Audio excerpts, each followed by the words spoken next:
एक night clerk ने अपने होटल में एक लड़की का मर्डर होते देखा और पुलिस का शक उस पर ही था। जब और एक गेस्ट लड़की के साथ उसका पर्सनल कनेक्शन बन जाता है तो क्या वो इस किलर से उस लड़की को बचा पाएगा? ये हम आज की हमारी मूवी द नाइट क्लर्क, ये 2020 की एक मिस्ट्री क्राइम हॉलीवुड मूवी में देखेंगे। अगर आपको वीडियो अच्छा लगता है तो प्लीज़ इसे लाइक और कमेंट ज़रूर कर दीजिएगा। अब बिना किसी देरी के एक्सप्लेनेशन स्टार्ट करते हैं।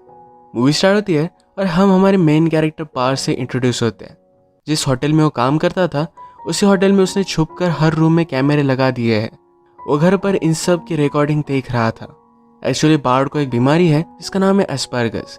इससे वो लोगों से सही तरीके से बात नहीं कर पाता। वो कभी भी अपना कंट्रोल लूज कर सकता है। जब भी उस टेप को देखता है तो लोग एक दूसरे से कैसे बात करते हैं इस बात को स्टडी करता है। वो भी नॉर्मल लोगों की तरह बोलना चाहता था। वो अपने रूम में अपनी मदर को भी कभी आने नहीं देता। उसकी मदर ने खाना रखा और वो अकेले ही खाना खाने के लिए बैठ गए। बर्ड अपनी मदर को नीचे से खाना खाते हुए देख रहा था। मतलब वो अपनी मदर की कंपनी तो चाहता है पर सामने नहीं आना चाहता। इसके बाद वो अपने जॉब पर गया। उसका मैनेजर कहता है तुम कैसे हो, पर बर्ड ने कहा कि ये बहुत ही कॉम्प्लिकेटेड क्वेश्चन है, इसे आंसर देने में टाइम लगेगा। वो इस तरीके से हमेशा ऑनेस्टली बातें बता देता है। जनरली आजकल बर्ड के होटल में ज़्यादा लोग आ नहीं रहे थे, पर आज रात एक गेस्ट उसके पास आई। गेस्ट का नाम था कैरन। ऑलरेडी किसी और के नाम से रूम बुक था तो इसी के बारे में वो इंक्वायरी करती है।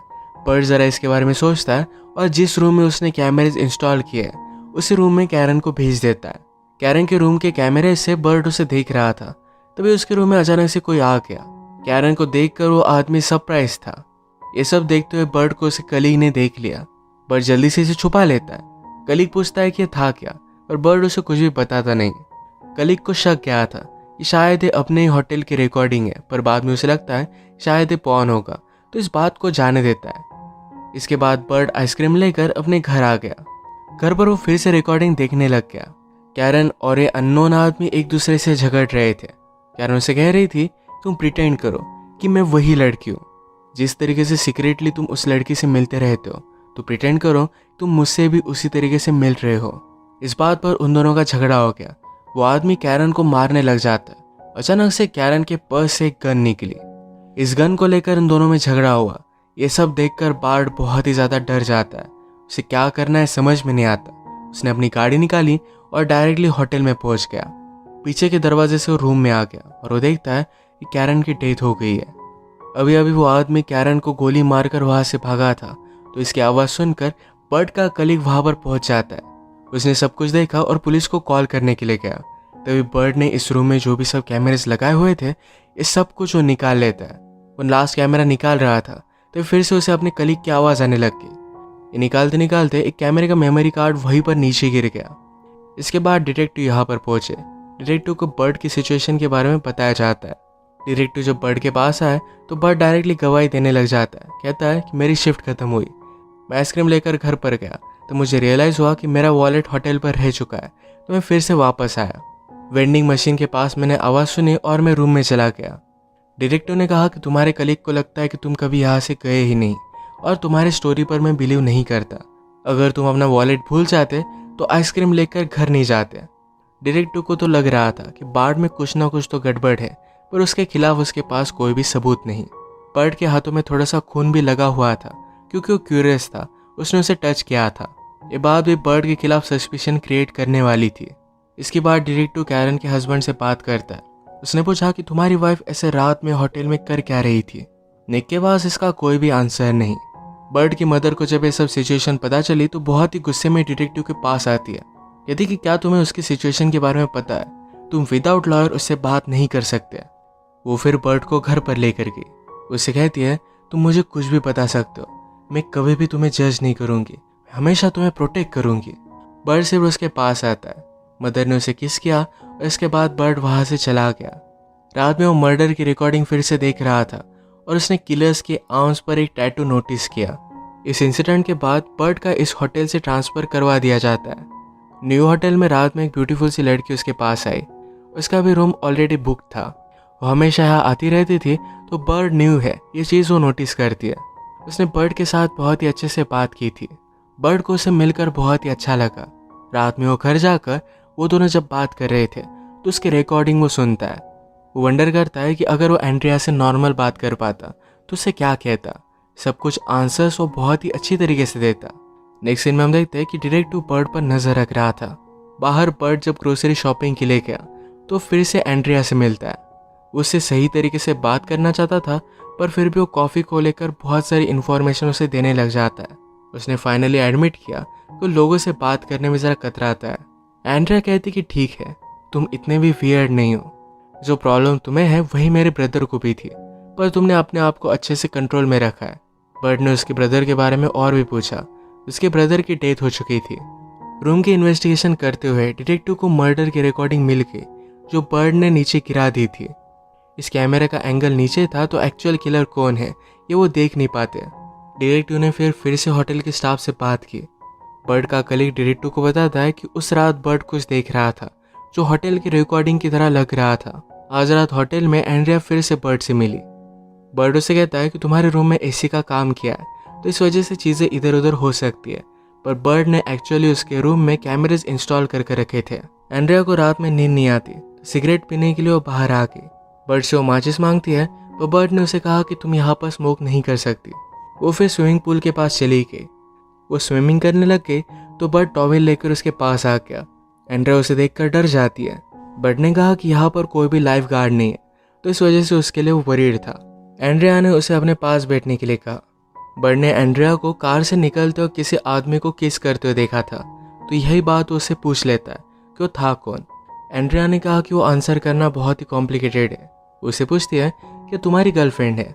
बर्ड ने कहा कि नहीं है। ये सब चीज़ें उसके लिए बहुत ही हार्ड है। बर्ड डायरेक्टली एंड्रिया को किस कर लेता है और फिर वो खुद ही बहुत ही ज़्यादा डर गया। एंड्रिया उसे समझाती है और कहती कि ये सब ठीक है, ज़्यादा वरी मत करो। उसने कहा कि तुम सिर्फ अकेले पड़ चुके हो, इसी वजह से आदमी ये सब चीज़ें करता है। एंड्रिया समझ सकती थी क्योंकि वो भी अपने लाइफ में बहुत ही अकेली थी। वो फिर से उसे किस करती है। उस आदमी के बारे में बताते हुए एंड्रिया बार्ट से कहती है कि उसकी शादी हो गई है। पहले हमें पता था कि ये अफेयर सही नहीं है, पर अब चीज़ें बदल गई है। अब उसे समझ में नहीं आ रहा कि इस रिलेशनशिप का करना क्या चाहिए। बार्ट ने उसे पूछा क्या मैं तुम्हारा लाइफ गार्ड बन सकता हूँ। इनडायरेक्टली उसका बॉयफ्रेंड बनने की बात वो पूछ रहा था। एंड्रिया कहती कि शायद तुम बन सकते हो। इसके बाद वो यहाँ से चली गई। बार्ट को बहुत ही अच्छा लगा। नेक्स्ट डे जाकर अपने लिए अच्छे से कपड़े वो बाय करता है। वो पुरानी कार वो बाय करता था तो जाकर न्यू कार वो देख कर आया। जैसे एड्स में दिखा दे कि अच्छा परफ्यूम लगाने के बाद मॉडल के पास बहुत सारी लड़कियाँ आती है, तो बार्ट भी वैसा ही परफ्यूम बाय करने के लिए गया। ये सब चीज़ें करने के बाद एंड्रिया के रूम के बाहर वो आ जाता है। उसने देखा तो एंड्रिया किसी और के साथ थी। उसका दिल टूट जाता है। जब वो घर पर पहुंचा तो डिटेक्टिव उसके पीसी को देख रहे थे, पर बार्ड ने ऑलरेडी सब कुछ डिलीट करके रखा था। डिटेक्टिव ने कहा कि मुझे लगता है कि तुम कुछ ना कुछ तो छुपा रहे हो। तुम्हारी आज तक कोई भी गर्लफ्रेंड नहीं है, तो शायद तुम फ्रस्ट्रेटेड हो गए, कैरन के पास गए, पर उसने तुम्हें ना कहा, तो इसी वजह से तुमने उसका मर्डर कर दिया। बार्ड ने कहा कि अगर मैं उसे लाइक करता तो गन लेकर उसके रूम में क्यों जाता। जब एंड्रिया उस आदमी के साथ थी तो इसकी सारी रिकॉर्डिंग बार्ड देख रहा था। तो हम इस रिकॉर्डिंग में उस आदमी के टैटू को नोटिस कर सकते हैं। ये वही आदमी है जिसने कैरन का मर्डर किया था। बार्ड को इसके बारे में अब तक पता नहीं चला। वो एंड्रिया की वजह से बहुत ही हार्ट ब्रोकन था, तो अपने काम पर भी नहीं जाता। कल रात का रखा हुआ खाना भी उसने नहीं खाया, तो मदर उसे मिलने के लिए आई। उसे सैड देखकर वो कहती है, मुझे पता है कि लाइफ में बहुत सारी चीज़ें हार्ड होती है। तुम्हारे फादर के जाने के बाद भी मैं अपने आप को संभाल नहीं पाई, पर लाइफ में चीज़ें चलती रहती है। ये वर्ल्ड हमारे लिए रुकता नहीं, हमें आगे बढ़ते रहना चाहिए। वो बर्ड के फादर को बहुत याद करती थी, पर आदमी के पास आगे बढ़ने के अलावा और कोई भी ऑप्शन नहीं होता। ये एडवाइस देकर वो चली जाती है।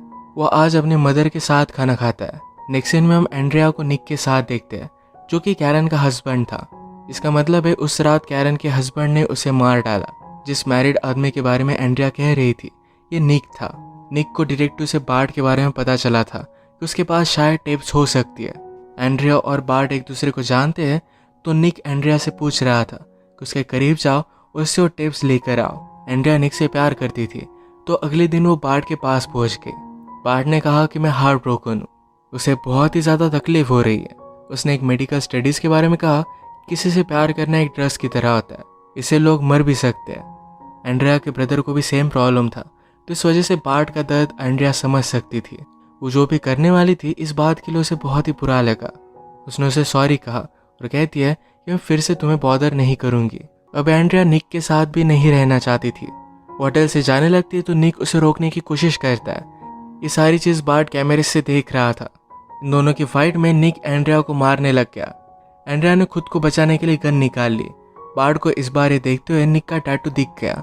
वो समझ गया कि कैरन का मर्डर करने वाला निक ही एंड्रिया के पास है। वो फिर जल्दी से एंड्रिया को बचाने के लिए अपनी कार में होटल में पहुंच जाता है। एंड्रिया ने खुद को दूसरे रूम में बंद कर दिया था। निक ये दरवाज़ा तोड़ने वाला था तभी बार्ट वहां पर पहुंच गया। वो निक से फाइट करने लग जाता है। निक डर कर यहाँ से भाग गया। बार्ट ने फिर एंड्रिया को आवाज़ लगाया। उसे कहता है मैं तुम्हें कुछ दिखाना चाहता हूँ। उसने उसे रूम के कैमरेज दिखाए। घर जाकर कैरन की टेप भी उसने उसे दिखाई।